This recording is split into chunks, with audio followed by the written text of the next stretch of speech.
जो लोग श्राद्ध नहीं करते हैं उनके घरों में दीर्घ आयुष्य वाली संतान, सुख देने वाली संतान कम ही आती।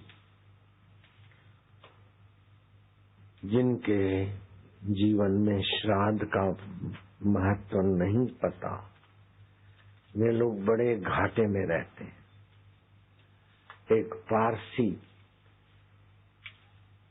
हनुमान प्रसाद पोद्दार गीता प्रेस गोरखपुर के जाने माने सज्जन संत गया में गए होंगे कहीं, उनको सपने में आकर प्रार्थना करता है कि हम जाति के पारसी थे, इसलिए उन्होंने श्राद्ध नहीं किया, मेरा रूह भटक रहा है, आप मेरा श्राद्ध कराएं तो मेरी सदगति होगी। हनुमान प्रसाद पोद्दार ने उनका श्राद्ध कराया। दूसरे दिन वो पारसी का जीवात्मा सपने में बड़ा प्रसन्न होकर उनका अभिवादन कर रहा था कि अब मैं ऊंची यात्रा करता हूँ, मेरी सदगति हो गई, नहीं तो मैं भटक रहा था। मेरे पिताजी का बैंक में खाता था, मैं उस खाते में से पैसे भरने भी जाता था, लेने भी जाता था। गडोदिया बैंक, गडोदिया परिवार वालों को भी उस समय के जो सज्जन सेठ थे, उन्होंने अपने परिवार वालों ने कहा कि हमारी सदगति नहीं हुई और आप हमारा श्राद्ध कराओ। गडोदिया सेठ ने उनके लिए श्राद्ध कराया और उनकी सदगति हुई। तो श्राद्ध के दिनों में पितर आशा रखते हैं कि हमारे बच्चे हमारे लिए कुछ न कुछ अर्पण करें, हमें तृप्ति हो। शाम तक इधर उधर निहारते रहते हैं, अगर जो श्राद्ध नहीं करते तो हम मरो सकले, धुतकार के चले जाते। फिर उनके घर में कोई न कोई मुसीबतें बनी रहती है, कोई न कोई आपदाएं बनी रहती है, कोई न कोई, सब धन दौलत होते हुए भी। अब एक बच्चे को सिर में कुछ दर्द हुआ, डॉक्टर ने बोला ऑपरेशन करना पड़ेगा। ऐसे करके 5 ऑपरेशन किए 2-5 साल में, 80 लाख रुपए ले लिए। फिर मेरे पास है, मैं क्या कोई जरूरत नहीं थी, तुलसी का अर्क और नींबू और थोड़ा पानी दिया करो, अभी बच्चा ठीक है। फिर भी बच्चे का बाप दुखी है, रात को कोई उसकी छाती पे आता है। ऐसा कल वो बाई ने बताया, बड़े डरते हैं। तो हम बोलते डरो नहीं, बापू है। मैं क्या, बापू आएंगे तो काय को डराएंगे, बापू नहीं है, कोई होगा। जिसका श्राद्ध नहीं हुआ होगा, पितर होगा, असंतुष्ट होगा, इसलिए घर में सुख शांति बरकत या बीमारियां, बरकत की कमी, बीमारियां, ये सब होती है। इसलिए अच्छी संतान के लिए, अच्छे स्वास्थ्य के लिए भी पितृ श्राद्ध करना चाहिए। माता का, पिता का, दादा का, दादी का, नाना का, नानी का, जिनका भी होता हो करना चाहिए। कल से श्राद्ध शुरू होता है। आज इतवार है, कल सोमवार है, कल से शुरू होता है।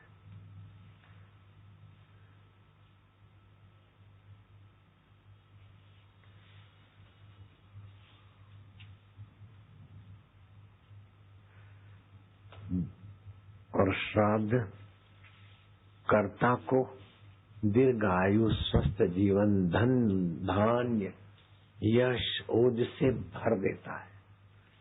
मैं श्राद्ध करता हूँ तो मुझे श्राद्ध जब से शुरू किया तभी से मेरे को तो 20-22 साल का था, तभी भी मेरे को माँ बोलती थी श्राद्ध, तो मैं अच्छी तरह से कराता था। तभी से मेरे को अच्छी प्रेरणा, अच्छी सूझबूझ आने लगी और सभी के प्रति सद्भाव, ये वो सद्गुण बढ़ने से आदमी महान पुरुष तो क्या भगवत रूप हो जाता है।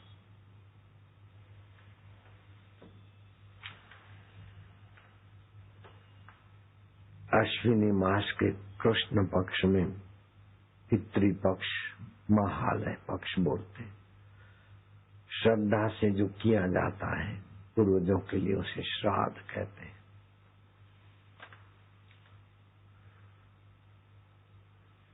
जो श्राद्ध नहीं करते वो स्वयं भी घाटे में रहते और उनके पितर भी दुखी होते, और जो श्राद्ध करते वे स्वयं भी सुखी संपन्न होते और उनके दादे परदादे पुरखे भी सब सुखी होते। शास्त्र कहता है आयु पुत्रान यशः स्वर्गम कीर्तिम पुष्टिम बलम श्रियम पशुनम सौख्यम धनम धान्यम प्राप्नुयात् पितृपूजनात्। पितरों का पिंडदान करने वाला दीर्घ आयुष्य का धनी होता है। हेलीकॉप्टर चूर चूर हो गया और मैं खरोज भी नहीं आए, मेरे साथ में जो भक्त थे उनको भी। इसमें तो मैं समझता हूँ पितरों की सेवा का भी फल और मेरे मंत्र जाप का और गुरु गीता का उसी ने काम किया। बाकी तो सेना के बड़े बड़े अधिकारी ने राष्ट्रपति प्रतिभा पाटिल को कहा कि हो नहीं सकता, फिर भी बापूजी को खरोज नहीं आई, तो इसमें चमत्कार है। तो यही चमत्कार है। उनका वायवी शरीर होता है, स्थूल शरीर नहीं होता है, सुरक्षा कर देते हैं। संकल्प भी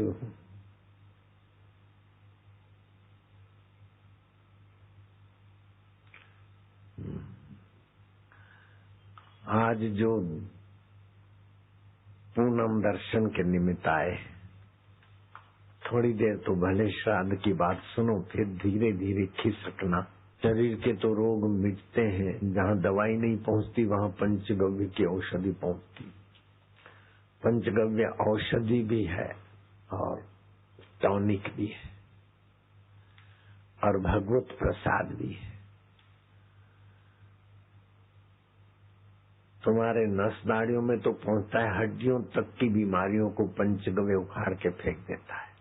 मन के दोषों को भी उखाड़ देता है। कोई दवाई मन के दोषों को उखाड़ती हो एलोपैथी संभव ही नहीं है। दोष बढ़ाती है, उखाड़ती नहीं। पंचगव्य बीमारियों को भी उखाड़ता है और मन बुद्धि के दोषों को भी हरता है। पंचगव्य पान करने वाला बड़ा बुद्धिमान हो जाता है। बड़े बड़े विद्वानों को भी मार्गदर्शन देने की ताकत आ जाती उसकी बुद्धि में। बड़े बड़े विद्वान मेरे चेले हैं, डीलिट पढ़े हुए, पीएचडी पढ़े हुए, और मैं 3 पढ़ा हूँ, खाली पंचगव्य का पान करता हूँ। तो ऐसा नहीं सब लोग जाएंगे रसोड़े वाले तुमको पंचगव्य दे देंगे, नहीं पड़ता है तो ब्राह्मणों से पंचगव्य कुछ दिन पिला के यज्ञ वज्ञ करा के उसमें मनोबल, प्राण बल, बुद्धि बल की प्रतिष्ठा करते हैं। फिर बोंदू राजकुमार भी राज संभाल लेते थे। पंचगव्य तो बोंदुओं को भी अक्ल वाला बना दे, और अक्ल वाले भी। और इतने घंटे तुमने इंतजार किया है और पूनम व्रतधारी और पंचगव्य पिए तो कहना ही क्या है। श्राद्ध कर्म करने वाले की दरिद्रता चली जाएगी। श्राद्ध कर्म करने वाले को रोग और बीमारियां भगाने की पुण्याई बढ़ जाएगी। तो जो पितरों का पिंडदान करने वाला है उसकी दीर्घ आयुष्य होती है, पुत्र होते हैं, उसे पौत्र होते हैं, यश होता है, स्वर्गीय वातावरण बन जाता है घर में, और स्वर्गीय पुष्टि, बल, लक्ष्मी, पशु तो क्या कहे, गाय माता तो मेरे पास ऐसी गाय 12 महीना दूध दे, ऐसा आंवले का पेड़ की 12 महीना मेरे को फल देवे। आंवले के फल तो चट हो गए, लेकिन हमारे आंवले के पेड़ ने हमको फल दिए। कल हमने उसका रस बनाया, उसमें तुलसी का रस डाला, आंवले के रस में आदू का रस डाला, गिलोह का रस डाला और थोड़ा हल्दी भी डाला, हल्दी का रस। वो ऐसा बना, आज इतवार नहीं पिया, कल मैंने पिया था। कई कोशिकाएं नई बना दे, नई जिंदगी बना दे। अभी मैं तुम्हारे सबके लिए बनवाऊंगा तुलसी का रस, गिलोह का रस, आंवले का रस, हल्दी, हरी हल्दी, उसमें सफेद हल्दी आती, ताजी हल्दी में सफेद हल्दी होती, उसका रस। पीली हल्दी तो देखा तुमने, सफेद हल्दी होती, उसका रस, गोखरू का रस, जो सब मिला हुआ बनाया था माँ के। मेरा बहुत परिचित पुराना वैद्य है, उसने ये सारी फार्मूला बनाई और हम हमारे पेड़ से, अभी वाले नहीं, अगले साल वाले आंवले 12 महीना। आम का पेड़ भी मेरे को 12 महीना आम देता है, और तुम भी 12 महीना मेरे को प्रसाद देते हो, प्रेम देते हो, और भगवान भी 12 महीना 24 घंटे सब कुछ देते।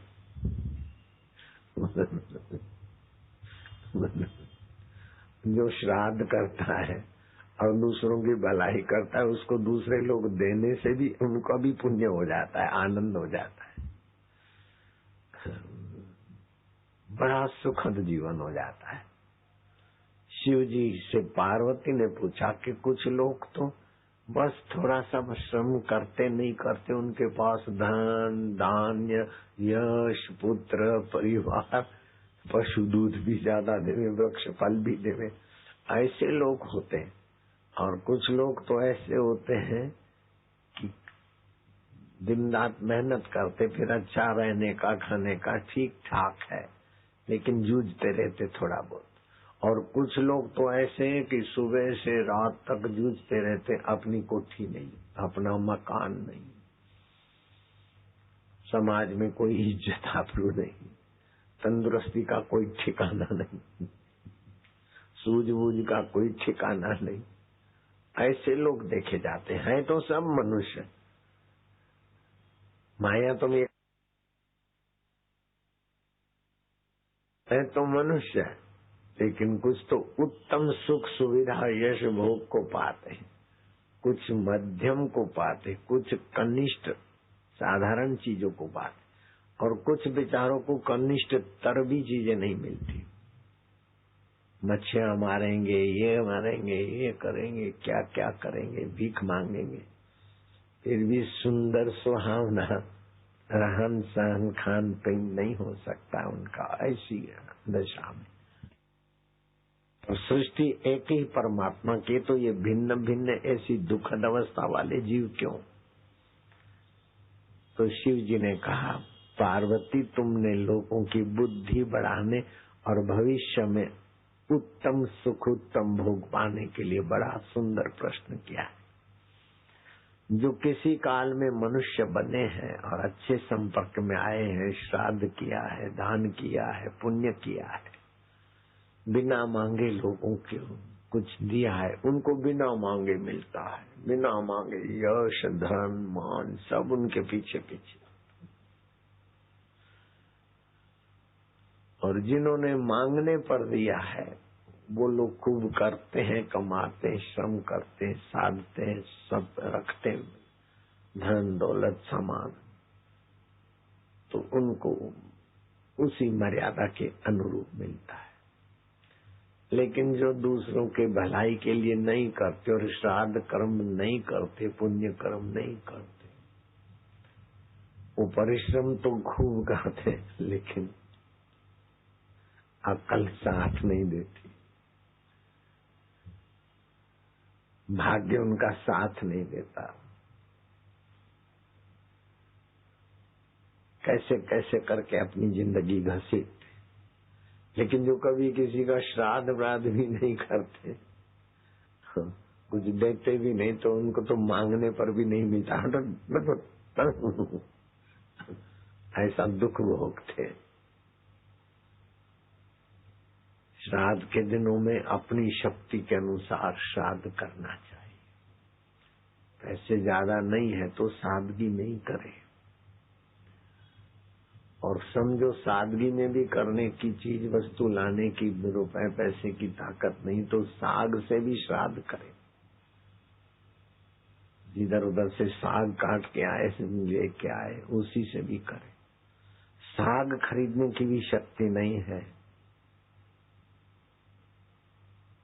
तो कहीं हरा चारा देखे काट के गाय माता को खिला दे और हाथ ऊपर करके, हे पितरों, इस श्राद्ध पक्ष में आपकी तृप्ति के लिए मैं गाय को तृप्त करता हूँ, आप उसी से तृप्त हो जाना, तभी भी उसका भाग्य बदल जाएगा।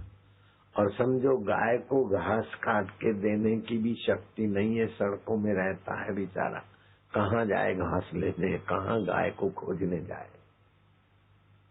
तो श्राद्ध के दिन में जिस तिथि में पिता माता चले गए पूछ के, स्नान करके पूर्वाभिमुख के दोनों हाथ ऊपर करे, हे पिताजी आप पितरलोक में हो, स्वर्ग लोक में हो, जहीं भी हो, मेरे पास धन नहीं है, मेरे बोले काष्ठ बेच के, लकड़ियां बेच के भी श्राद्ध करे, कंगला हो तो ये लकड़ी करने का, लकड़ी बेच के पैसा लाने की भी ताकत नहीं, तो घास बेच के, वो नहीं तो गाय को घास खिला के, वो भी नहीं कर सकता हूँ, तो मैं आपको दोनों हाथ ऊपर करता हूँ, बगल सूर्य का प्रकाश है, हे सूर्य के पुत्र यमराज, मेरे माता पिता को आप तृप्त करना, मैं लाचार हूँ। लाचारों पर भगवान विशेष दयालु होते हैं, जिसके पास नहीं है और लाचार लाचार करते हैं तो लाचार बन जाएंगे, लेकिन सचमुच में लाचार है उन पर भगवान विशेष कृपा भी करते हैं। जैसे गरीब दरिद्र को देखकर आपका हृदय द्रवित होता है, तो ये भगवान का सद्गुण है। आप दीन दुखियों को देखकर आपके हृदय में उसको कुछ देने की इच्छा होती है ना, ये भगवान का गुण है।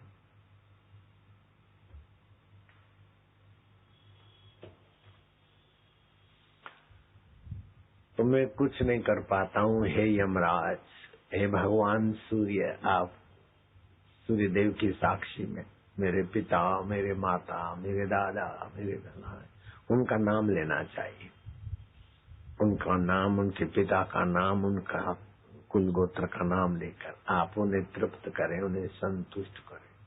तो आपकी प्रार्थना से जब वो तृप्त और संतुष्ट होंगे तो आपके जीवन में धन धान्य चालू हो जाएगा, तृप्ति संतुष्टि चालू हो जाएगी। पैसे में सुख नहीं है, पैसा तो तिजोरी में पड़ा है, मकान में या पत्नी में सुख नहीं है, वो तो पास में है, लेकिन जब हृदय में उसके प्रति, पत्नी के प्रति, पति के प्रति, पैसे के प्रति जो अहोभाव होता है, हृदय में सुख फलित होता है। तो पितरों के लिए अहोभाव होगा तो पितरों को तो सुख फलित होगा, और उनका सुख फलित आपके हृदय में भी सुख फलित करेगा। तो कल से श्राद्ध पक्ष शुरू होता है, तो जो श्राद्ध करते हैं उनको, पितरों को कुछ तर्पण करते, पिंडदान आदि, दीर्घायु, पुत्र पौत्र आदि, यश, स्वर्ग आदि की प्राप्ति, पुष्टि, बल, लक्ष्मी, पशु, सुख, साधन तथा धन धान्य आदि की कमी नहीं रहती, धरपत रहते। पितरों की सदगति के लिए कीर्तन भी एक उपाय है कि पिता माता हम और कुछ नहीं कर सकते, आपके लिए भगवान के नाम का कीर्तन करते हैं, आपका भगवान तृप्त करेंगे। आप अभी से ही तृप्त होगे, क्योंकि भगवान का नाम तो तुरंत पहुंचाता है तृप्ति। पितरों को प्रसन्न करने के लिए कीर्तन करो, 2 दिन का अखंड नाम धन, 1 दिन का करो, 6 घंटे का रखो पितरों की तृप्ति के लिए, उनका भी भला होगा, आप भी तृप्त हो जाएंगे, अड़ोस पड़ोस भी तृप्त हो जाएगा। भगवान का नाम तृप्ति देता है। ओम ओम प्रभु जी ओम, प्यारे जी ओम, मेरे जी ओम, हरि ओम ओम ओम, आनंद ओम ओम ओम ओम ओम ओम ओम।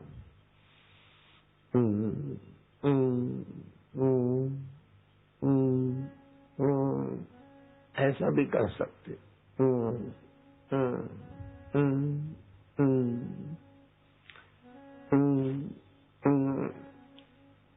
ओमकार यहाँ जपेंगे, बच्चों को भी कराओगे तो उनकी याद शक्ति बढ़ जाएगी। पिता का श्राद्ध पुत्र कर सकता है, पौत्र कर सकता है, धोत्र कर सकता है, लेकिन संतान नहीं है और पत्नी मर गई है तो पति पत्नी का श्राद्ध नहीं कर सकता है। भाई मर गया तो बड़ा भाई छोटे भाई का श्राद्ध नहीं कर सकता है। इसका विधान है, ये बड़ी विधि विधान है इसमें। ऐसा नहीं कि कोई भी कुछ करे कोई हो जाए, नहीं। श्राद्ध में जब तुलसी के पत्तों का उपयोग होता है तो वो पितर तृप्त रहते और ब्रह्मलोक तक जाते और बड़े तृप्त होते, तो बड़ा आशीर्वाद। मैं तो तुलसी का प्रयोग से ही श्राद्ध करता हूँ। कल है मेरे पिता का श्राद्ध करूंगा, वो तो कहीं किसी योनि में है मुझे पता है, वो तो तृप्त होता है। लेकिन और कि जिनकी भी याद आती है उनका भी मैं कर देता हूँ।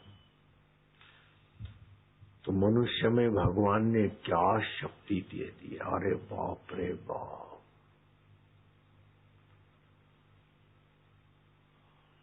ऊपर स्वर्ग लोक है, नीचे मध्य लोक है। वो धरती मध्य लोक है, नीचे पाताल लोक है।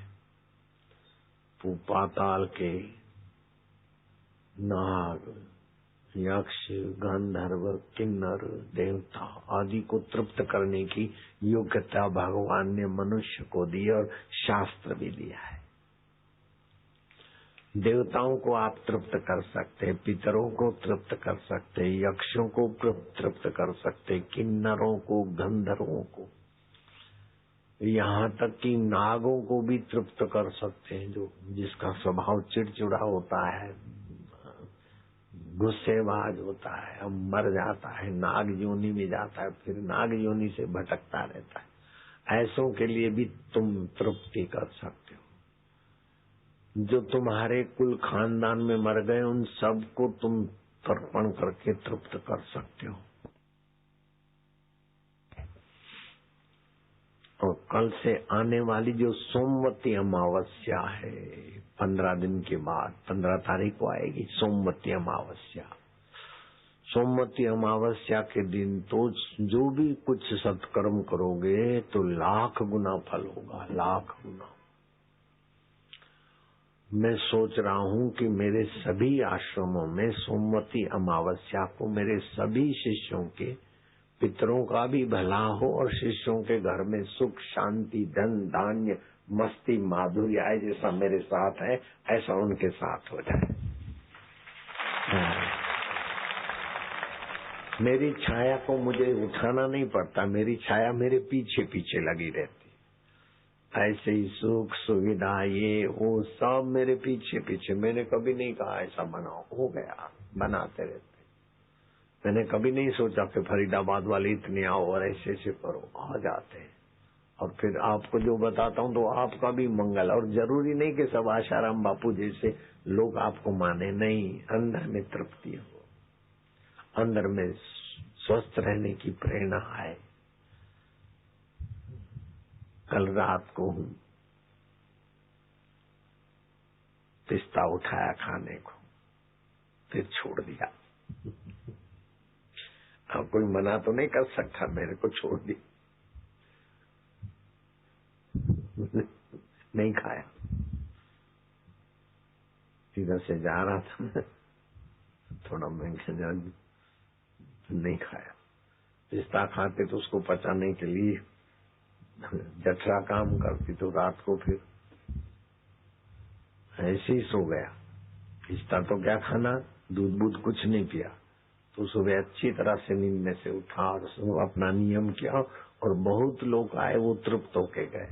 अगर पिस्ता खाता तो शरीर पकड़ा जाता थोड़ा।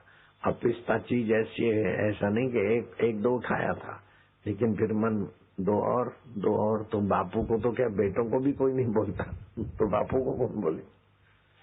लेकिन नहीं, ऐसी सद्भावना सत प्रेरणा नियामक मन बन जाता है। तो आप स्वस्थ रहें, ऐसी भी प्रेरणा मनोबल बन जाएगा। देर रात को नहीं खाना चाहिए भारी चीज। कल शाम को देर से भोजन किया था, गाड़ी में बैठे थे, बिस्तर तो लोग फेंकते रहते बिछाए पैकेट। तो मिला तो थोड़े पिस्ते हैं। कल लोग मिलने आए ना तो थोड़े पिस्ते ही मुट्ठी ने जेब में डाल दिए कि कभी खाए। अब रात को कब देखा गाड़ी में बैठे तो फिर जेब के पिस्ते कार में रखे अंदर, तो खाने को हाथ में उठाया, खोला भी, फिर छोड़ दिया। थोड़ा नियंत्रण होना चाहिए, संयम होना चाहिए, पेट को भी आराम देना चाहिए, तभी तंदुरुस्त रहेंगे, स्वस्थ रहने की प्रेरणा मिलेगी। 10 माला पूरी कर लो, हो गई पूरी 10 माला तो हाथ ऊपर करो।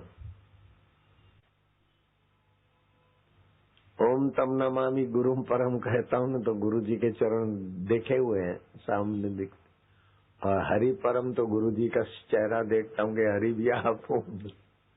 चरण का ध्यान करके तुम परम गुरु हो, फिर गुरु जी के स्वरूप का ध्यान करके आप परम हरि हो, आप हरि भी हो। माला अर्पण करते हैं, गुरु को माला पहरा दो, अपने अपने गुरु को। और गुरु बोलते हैं बेटा तेरा आत्मा भी वैसा ही है, अपने गले में धारण कर ये माला, अब मेरी माला समझकर जपना। हाँ, प्रसाद बांटने वाले सब लोग नहीं बोलते, भय नाशन दुर्मति हरण, भय नाशन दुर्मति हरण, अरे आगे जन्म जन्म भर मत फिरो, मिटो न मन को त्रास, मिट्यो न मन को त्रास, कह नानक हरि भज मना, नानक हरि भज मना, निर्भय पावई वास, निर्भय पावहि वास। ए छोरे बैठ। हरि सम जग कछु वस्तु नहीं, प्रेम पंथ सम पंथ, प्रेम पंथ सम पंथ, सतगुरु सम सज्जन नहीं, सतगुरु सम सज्जन नहीं, गीता सम नहीं ग्रंथ, गीता सम नहीं ग्रंथ। हरि ओम। महेंद्र त्रिपाठी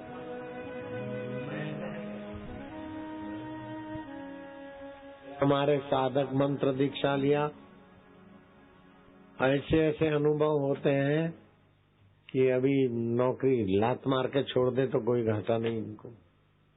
बड़े बड़े राजाओं को नहीं हुए होंगे, प्रधानमंत्रियों को नहीं हुआ होगा, ऐसा आध्यात्मिक खजाने की कुंजियां इनके हाथ में है। लौकिक खजाना तो है। महेंद्र खड़े हो जाओ। महेंद्र त्रिपाठी 100 करोड़ रुपया खर्च करते महीने में, ज्यादा नहीं। मिर्जापुर के मुख्य ट्रेजरर साहब धर्मेंद्र त्रिपाठी, हाथ ऊपर करो तो इनको दे माइक, 2 वचन 2 मिनट बोलेंगे। अनुभव तो नहीं बताएंगे आपको, थोड़ा ऊपर ऊपर की बात बताएंगे, आध्यात्मिक बात नहीं बताएंगे, वो तो गोपनीय है। परम पूज्य सदगुरुदेव के चरणों में कोटि कोटि प्रणाम। मैं जो कुछ हूँ वो सब गुरुदेव की कृपा ही है मेरे सामने, चाहे मेरी भौतिक हो आध्यात्मिक हो। मुझे पता ही नहीं मुझे कहाँ वो ले जा रहे हैं। मैंने कुछ तो प्रयास ही नहीं किया है।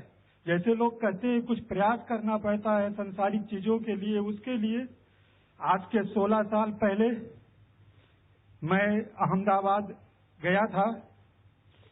उसके पहले मैंने गुरुदेव का दर्शन किया। जबलपुर मध्य प्रदेश के बीच में गुरुदेव ने कहा था तुम मेरे से दीक्षा लो। उसके बाद मैंने दीक्षा लेने के बाद जब मैं अहमदाबाद गया, वहां पे लाखों की भीड़ थी। गुरुदेव ने कहा कि जाओ देख के आओ, वो जो बैठा है जो मेरी पहचान है, कहा देख के आओ वो कहाँ से आया है, क्या चाहता है। सुबह सुबह का समय था, बिल्कुल लोग दिख नहीं रहे थे। तो जो एक भाई थे वो नीचे करके आए मेरे पास भीड़ में। उन्होंने कहा कि तुम कहाँ से आए हो? मैंने बताया, फिर वो लौट के आए। देखिए गुरुदेव की कृपा। फिर उन्होंने उनको बैक किया, कहा कि जाके देख के आओ कि वो क्या चाहता है। उसके बाद गुरुदेव ने मुझे बुलाया। उसके बाद उन्होंने जो संदेश दिया, उसके बाद तो मैं कुछ बता ही नहीं सकता हूँ कि मेरा काम, क्रोध, लोभ, मोह, चिंता, डर, भय। लोग, जब मैं नौकरी में आया तो लोग कहते थे तुम्हारे चेहरे पे तो हंसी ही नहीं रहती है। जब मेरी शादी हुई तो वहां भी लोग कहे कि वो ऐसे लड़के के साथ शादी हो रही जो कभी हंसते नहीं। और आज ये स्थिति है कि चाहे ऑफिस में हो, घर में हो, दिन में हो, चाहे जो कहते हैं तुम्हारे पास क्या बूटी है कि तुम जहां जहां रहते हो तुम्हारा चेहरा खिला रहता है। मैं अपना अनुभव क्या बताऊं? अभी मुझे आपका गुरुदेव के सुनो, आपका अभी जो मिर्जापुर में काम है तो आपके द्वारा कितना खर्च होता है महीने में? मैं मिर्जापुर में जो ट्रेजरी की जो सबसे ऊपर की पोस्ट होती है मुख्य कोषाधिकारी, उसके बाद फिर ट्रेजरी में रहने का चांस नहीं मिलता। लेकिन मैं अपर कोषाधिकारी से लेकर के सीधे मैं अपर कोषाधिकारी, वरिष्ठ कोषाधिकारी, मुख्य कोषाधिकारी खजाने की सबसे बड़ी पोस्ट होती है। ये पीसीएस से चयन होता है। पीसीएस से मेरा चयन हुआ था। मैं एडिशनल टीओ से लेकर के मैं गुरुदेव की दीक्षा लेने के बाद मैं मुख्य कोषाधिकारी के पद पे पहुंचा हूँ। 100 करोड़ रुपया हर महीने में, एक महीने में 100 करोड़, लगभग एक साल में मार्च का महीना मिला लिया जाए तो 1400-1500 करोड़ पहुंच जाता है। 1500 करोड़ रुपया खर्च करते हैं। मेरे साइन पे ही होता है, तभी स्टेट बैंक पेमेंट करती है मुझे। 1500 करोड़, मैं 100-125 करोड़ में मुझे अपने गुरुदेव के रोम रोम में अखिल जो ब्रह्मांड है, अनंत, आप लोगों का भले ब्रह्मा विष्णु महेश की पूजा करते हो, लेकिन मुझे तो उनके रोम रोम में ये लगता है कि अनंत अनंत ब्रह्मा विष्णु महेश उसमें फल फूल रहे हैं। ऐसा मेरे को अनुभव गुरुदेव ने कराया है। रोम रोम में अनंत ब्रह्मांड स्फुरित हो रहे हैं गुरु जी के तन में। मुझे हमको तो पहले हम लगता था कि मैं हूँ। वापिस कहाँ है, आके मत्था टेके। और ये वापिस गुरुदेव ब्रह्मा विष्णु महेश हैं, लेकिन मेरे और ब्रह्म का, मेरे और ईश्वर के बीच क्या संबंध है गुरुदेव? आपने मुझे जो बताया है वो तो मैं कभी ऋणी नहीं हो सकता हूँ। मेरा और ब्रह्म का क्या संबंध है गुरुदेव ने मैंने आपके द्वार पे ही पाया है। और मैं अपना सब कुछ न्यौछावर कर दूं तो भी नहीं। अब मैं क्या बताऊं, मैं कोई भी चीज चाह लूं, किसी भी चीज पे मेरा दिल आ जाता है तो या तो वही चीज की वही चीज मिलती है या तो वैसी ही मिल के रहती है, देर नहीं लगती है। और भी बहुत सारे चमत्कार है, मैं बताऊं तो वो गुरुदेव की आज्ञा में नहीं बता सकता हूं, लेकिन इतना मुझे है कि मुझे दिन भर चमत्कार आपकी कृपा का होता है। मैं गुरुदेव के चरणों में कोटि कोटि प्रणाम कि मैं कैसे क्या करूं। तो पहले वाला बताओ क्या क्या रोम रोम में वापिस जिससे वापिस हो जाए अक्ल। मुझे अपने गुरुदेव के जो मुझे अनुभव हुआ, अगर मैं झूठ बोल रहा हूं तो मेरा जबान बंद हो जाए। मुझे अपने गुरुदेव के रोम रोम में ये लगता है कि अनंत अनंत अनंत ब्रह्मांड फल रहे हैं, फूल रहे हैं, उसमें नाच रहे हैं।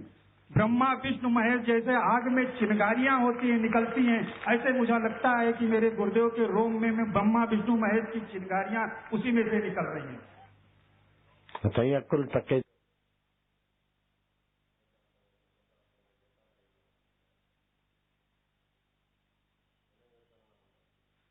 मैं गुरुदेव के चरणों में कोटि कोटि प्रणाम। ब्रह्मचर्य पालते हैं, पत्नी को साथ रखते हैं, बोलो घर में ही रहते हैं, काम बेकार होता ही नहीं, काय को पत्नी का शरीर खराब करना, अपना करना। और ध्यान में बैठे तो घंटों भर, फिर मेरे साथ क्या क्या। अभी सब बताने की चीजें नहीं होती है, आप अगर 10-15 दिन निकालो तो इनका कुछ अंश तो आपको भी स्वाद भगवान चखा देंगे। आपके अंदर बहुत कुछ छुपा है। आप खाली क्लास थर्ड के यहाँ, क्लास सेकंड के यहाँ, क्लास फर्स्ट के अधिकारी नहीं है आप। हाँ बैठो। आप यक्षों को तृप्त कर सकते, देवताओं को तृप्त कर सकते, गंधर्वों को तृप्त कर सकते, और तो क्या बताऊं, ईश्वरों को भी तृप्त कर सकते। ईश्वर भी आपसे तृप्त होते, और ईश्वर आपके चेलों के बेटे बन सकते। बोलो, इतना ईश्वर ने दे रखा है। ईश्वर ने इतना आपके अंदर सामर्थ्य संजो रखा है कि आप के चेले ईश्वर के बाप बन सकते। दशरथ राम जी के बाप थे कि नहीं थे, लेकिन राम जी के बाप बनने की अटकल तो दशरथ को अगले जन्म में गुरु ने दे दी थी ना। सांदीपनी अपने गुरु को एक टक देखते। गुरु जी जब संसार से विदा हो रहे थे, बेटे अब हम जा रहे, जो कुछ तुम्हारी आवश्यकता है बोलो। समझदार शिष्य थे, गुरु का स्पर्श किया, कलम मुझे मिल जाए। किसी ने कहा गुरु जी खड़ाऊ मिल जाए, किसी ने कुछ, सब ले गया। संदीप अब कुछ नहीं मांगा, तू कुछ मांग ले।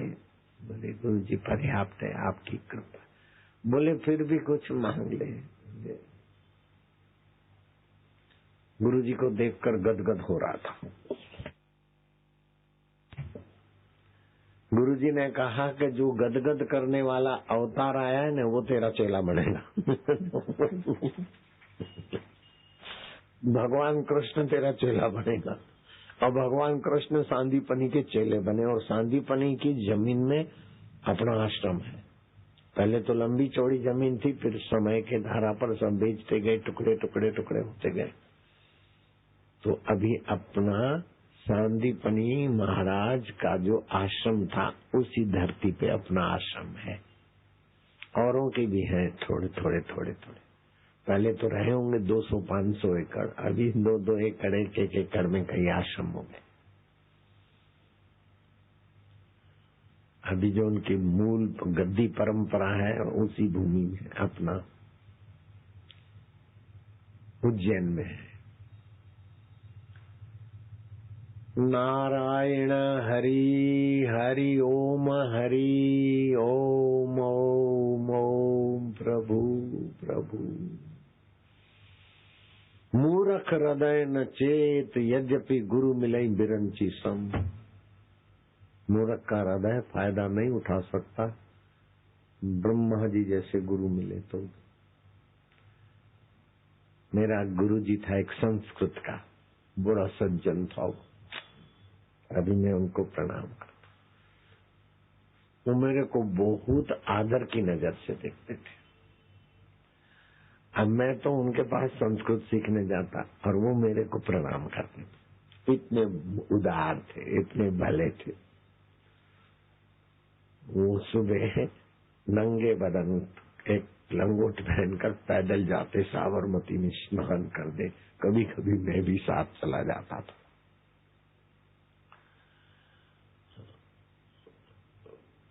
उनकी मेरे पर क्यों कैसे कृपा हुई कि मैं पाठशाला में कहीं थोड़े दिन रहा था ना, तो गुरुजी सबसे पहले उठ जाते थे और छोरे सोए रहते थे, और मैं तो सुबह उठ के बैठ जाता था। जो भी संस्कार थे तो वो मेरे को दूर से ही प्रणाम करते थे।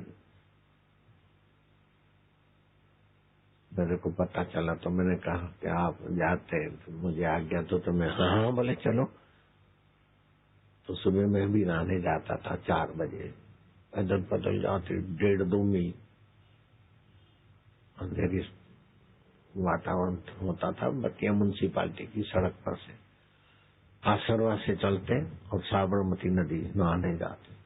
आसरवा भी अभी है, साबरमती नदी भी अभी है। कितनी दूर है नपती कर लेना।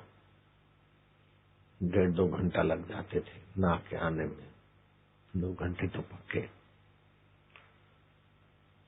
उन्होंने हमको बताया, वो इतने अच्छे थे कि वो झूठ बोलते हैं होंगे ऐसा मैं नहीं बोल सकता, इतने अच्छे थे।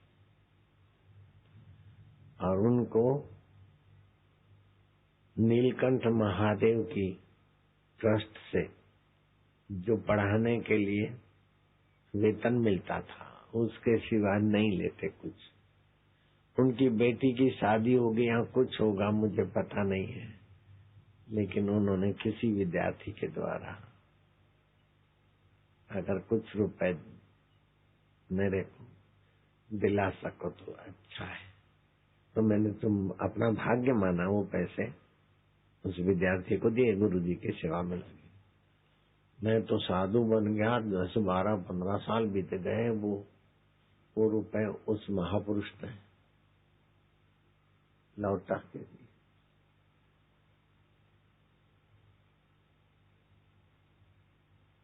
गुरुजी ने दिए, कौन कब मुझे याद ही नहीं है। बोलो संस्कृत जहाँ पढ़ते जाते थे इतने सच्चे थे। उन्होंने मुझे एक घटना बताई, मुझे लगता कि हिंदू धर्म का गणित, होला शास्त्र वाला गणित, होला शास्त्र, ज्योतिष कितना तगड़ा है। बोले काशी में नाम लिया था, फलाने विद्वान थे, उनका ज्योतिष बहुत तगड़ा था। एक दिन ब्रह्मा जी आ गए काशी में, ब्राह्मण का रूप धारण करके उनसे पूछते हैं कि इस सृष्टि का ब्रह्मा जी इस समय कहाँ है? ब्रह्मलोक में है, विष्णु लोक में है, कहाँ है? तो उसने अपना दिखाया, बोले इस समय सृष्टि करता ब्रह्मलोक में नहीं है। तो बोले वैकुंठ में है। बोले नहीं, इस समय सृष्टि करता भारत भूमि में है, पृथ्वी लोक में है। पृथ्वी लोक में कहाँ? बोले भारत भूमि में। बोले अच्छा। जैसे ग्राहक आते ना ज्योतिषी से पूछने को, ऐसे ब्रह्मा जी तुमसे पूछने आए। तो ब्रह्मा जी भारत में है? बोले हाँ।